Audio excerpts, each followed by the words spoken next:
One of the most common problems that people have with the shoulder is called impingement.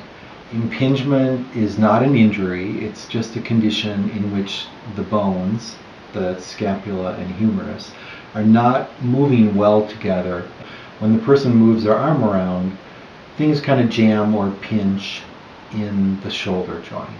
So we have 3 quick screening tests that we do for this condition. What they all have in common is that the person who's doing the testing holds the shoulder blade still with one hand and moves the arm with the other hand. Idea is always to see how far can the arm move by itself without the participation of the shoulder blade. The first test looks like this. It's abduction, just moving the arm straight out to the side.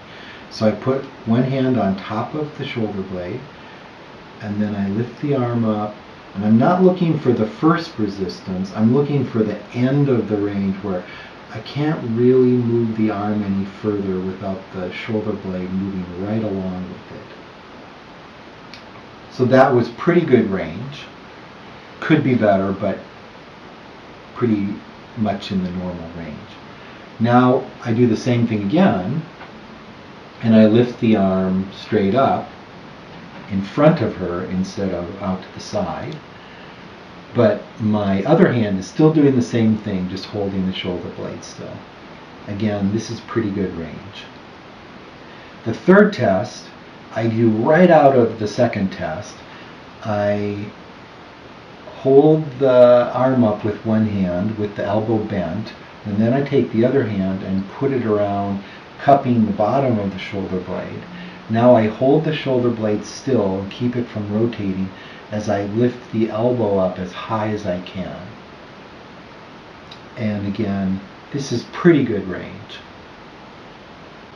So those are the 3 tests. Really quick to do once you get the hang of it, because the mechanics of each test just flow naturally from one to the next. So now let's check and see what the other shoulder is up to. So here's the first test.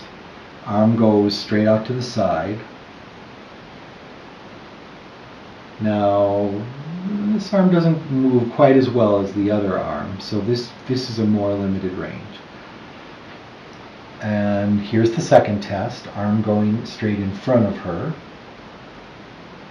And again, this is more limited. And the third test,